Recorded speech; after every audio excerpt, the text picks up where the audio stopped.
Chers agripreneurs, dans cette vidéo, nous allons vous présenter les 4 gros ennemis du bananier plantain. Nous allons tous les démasquer dans cette vidéo. Tout de suite après le jingle.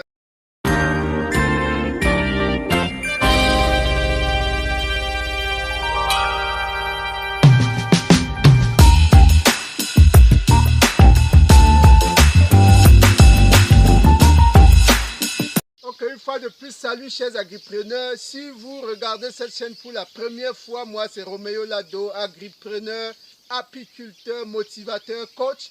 Nous sommes là pour vous bousculer de manière à vous donner les éléments, les conseils, les avis importants pour vous permettre de vous lancer sans aucune inquiétude. Alors aujourd'hui, si vous voulez vous lancer dans la culture du bananier plantain, il est important de noter que vous aurez à faire face à 4 gros ennemis. Alors, nous allons les citer. Pour chaque ennemi, nous allons donner une parade pour pouvoir contrer le problème.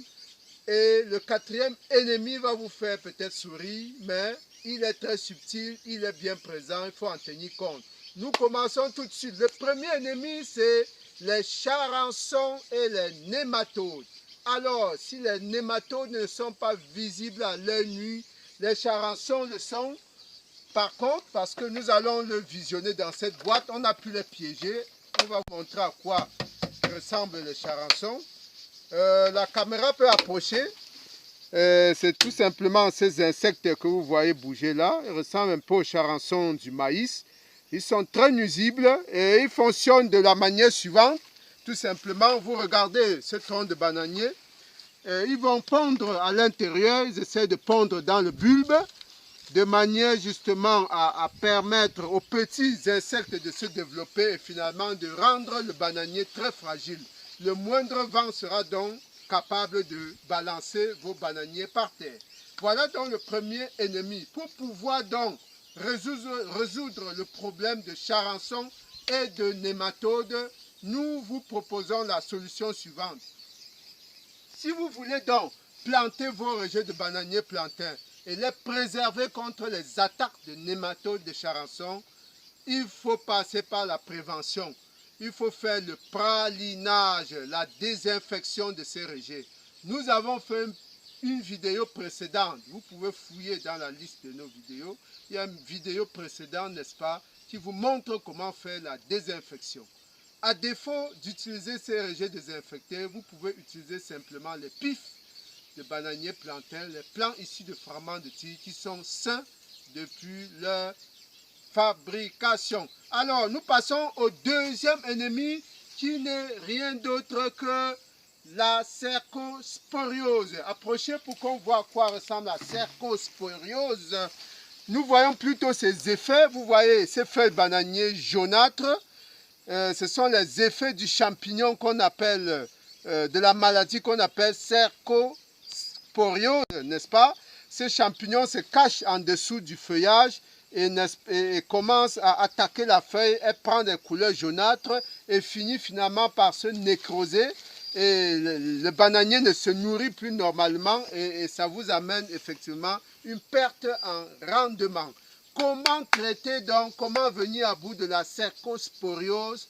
La solution est davantage préventive parce que si vous voulez y aller de manière chimique par des fongicides, ça risque de vous coûter énormément cher. Mieux vaut agir donc par la prévention. Et la meilleure prévention, c'est l'effeuillage sanitaire. Vous passez dans la plantation, peut-être tous les 2 ou tous les 3 mois, et vous enlevez les feuilles tout simplement qui sont ainsi nécrosées et vous les posez par terre. Vous les posez par terre en exposant la partie inférieure pour pouvoir anéantir les champignons. Alors on va faire un peu d'effeuillage ici pour que vous voyez. Vous voyez les feuilles qui sont nécrosées. Vous les taillez ainsi et vous les déposez par terre. Quand vous avez déjà 50 à 60% d'une feuille attaquée comme ici, il suffit de nettoyer comme ça. Vous allez le faire ici peut-être une fois tous les 3 mois. Voilà le deuxième ennemi du bananier plantain. Et nous allons passer immédiatement au troisième ennemi, il s'agit du vent. Ah oui, le vent est un gros ennemi du bananier plantain. Surtout si vous mettez des variétés qui sont très hautes, comme les French géants. C'est des variétés très sensibles au vent. Ah oui, je veux vous raconter une anecdote. La première année où nous avons mis du bananier plantain, il y avait 15 plants de French géants dans le champ qui avaient commencé à produire des régimes.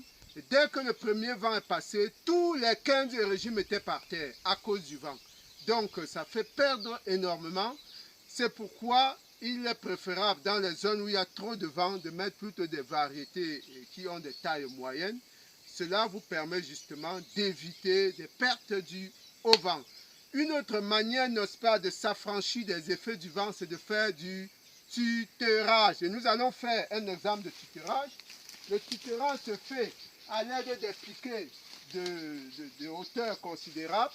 Et il est important que votre piquet soit bien solide et au sommet un V, une espèce de V pour permettre une bonne tenue.